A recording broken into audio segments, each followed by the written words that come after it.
Senator Leyonhjelm. Thank you, Mr Deputy President. I'm glad that you and I are both right.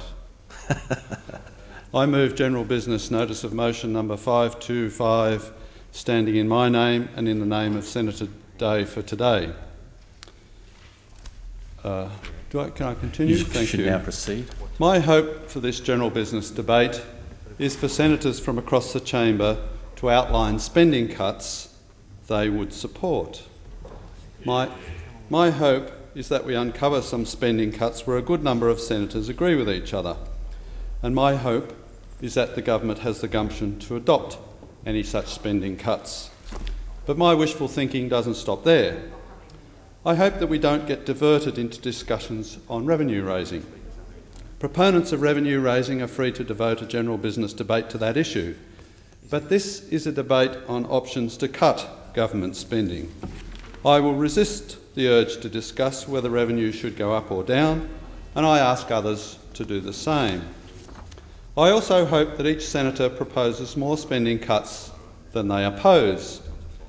It is inevitable that senators will speak against various spending cuts, but surely this should be balanced by alternative suggestions. To kick off this debate, I want to indicate my support for spending cuts mooted by others in this place. My co-sponsor in this motion, Senator Day, will outline his spending cuts in a while, and I anticipate that I would support each of them. I have avoided stealing his thunder by mentioning them now, but he is not the only crossbencher willing to propose spending cuts. Senator Madigan has called for MPs to travel in economy class by default, to abandon junkets overseas and to leave their spouses behind when they travel. I agree, and consider that the same approach should apply across the public service. Senator Lambie has made comments about cutting foreign aid. I also think it should be cut. In fact, I believe that we should abolish all government-provided foreign aid other than short-term humanitarian responses to natural disasters, including the Ebola outbreak. Government-provided foreign aid does not show how generous Australians are. It shows how generous some people are with other people's money. A true indication of the generosity of Australians would be to leave decisions on foreign aid to individuals. I cannot say what this would do to the level of foreign aid leaving our shores, but I am confident that the money would be directed to organisations and causes that Australians have faith in, and on a value for money basis would absolutely leave government foreign aid for dead. If we really want to help people in other countries, promoting free trade across the board would have much greater benefit. In amongst their calls to increase revenue, the Australian Greens have proposed some cuts to spending, such as spending on industry assistance. I agree with these spending cuts. Our industries would be better off if they could focus on satisfying customers rather than bureaucrats who hand out grants. I support ending what people normally think of as industry assistance, like spending on agriculture, tourism, mining, manufacturing and construction industries. But industry assistance goes far beyond that. It includes funding for the arts industry, the sports industry and the communications industry, including the ABC and SBS. Corporate welfare doesn't stop being corporate welfare when the corporation is government-owned, or when the corporation is one you like, such as a renewable energy business. The Australian Greens have also mooted cuts to defence. I agree that responsible spending cuts are possible in defence. Our permanent military should be limited, but should be able to quickly expand if required. Our permanent military should be focused on long-distance force projection, requiring a strategic strike capability, an effective submarine fleet, and a rapid reaction air mobile expeditionary force, including special forces.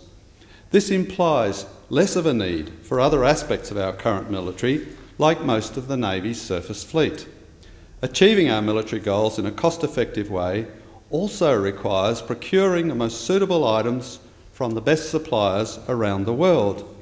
And on that, can I also say, I think the Australian Submarine Corporation could build a canoe, but only one, and it would be very late and horribly expensive. I also acknowledge that Labor has supported spending cuts in recent times.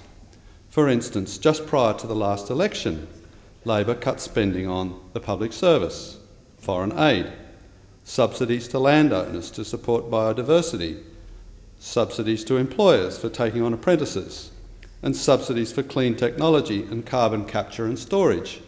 I support spending cuts in each of these areas.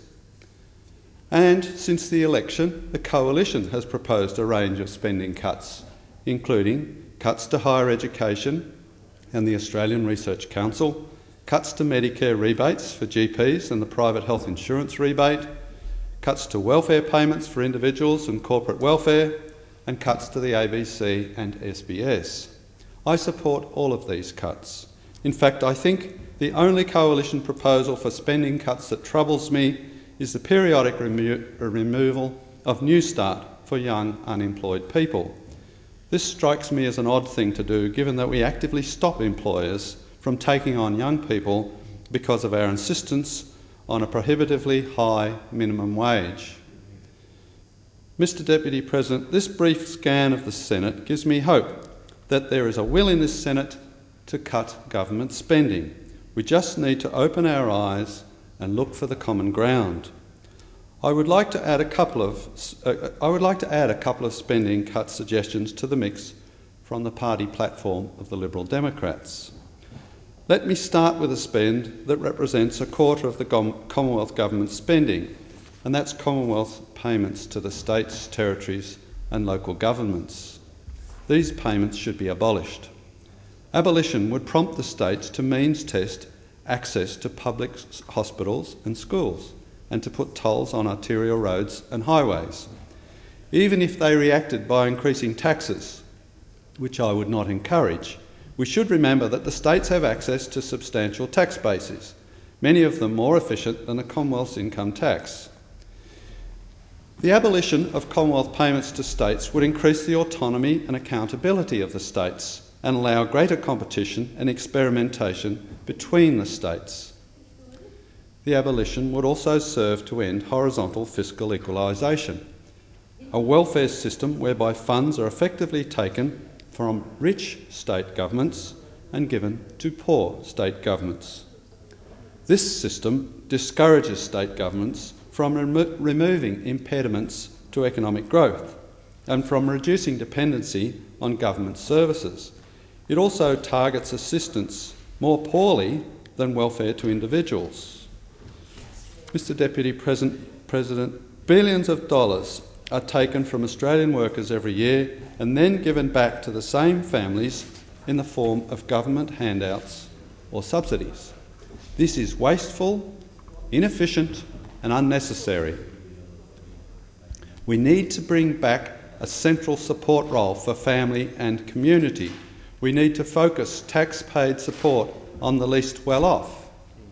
And we need to get rid of middle-class welfare and indeed upper-class welfare. While we hear complaints about dole bludgers, the truth is that spending on family payments is more than 3 times larger than spending on unemployment payments, and spending on age pensions is 6 times larger. We need to dust off the Commission of Audit report, which suggested the removal of the school kids bonus and Family Tax Benefit Part B. We need to target Family Tax Benefit Part A to families with the least income. Today I have introduced a bill that would do just that. And we need to include the family home in the assets test for the age pension. So long as only the home's value above a high threshold is taken into account, and so long as there is always access to a pension equivalent payment through a reverse mortgage or something similar, there is no reason for the family home to be excluded. Finally, we can appreciate public servants while at the same time believe they are overpaid. The typical wage across the entire Australian workforce is around $62,000, but that's roughly what a public service graduate gets at the start of their career. By the time they have worked for a few years, many are on around $100,000 per year. The various layers of management regularly get between $150,000 and $300,000, while top bureaucrats get up to $700,000 per year. A cut to public service budgets totalling $2 billion could prompt salary cuts of around 10%. This would reset public sector wages, which have grown faster than private sector wages over the last decade, and it would still leave public sector wages at a very healthy level. Mr Deputy President, after accounting for inflation, Commonwealth Government spending per person has increased by more than a third since the introduction of the GST. More than a third. Commonwealth Government spending is more than a quarter of GDP, which is well above the post-GST average. It's time for the denial to end. Our government has a spending problem, and it is time for an intervention. I look forward to the contributions to this debate from my fellow senators.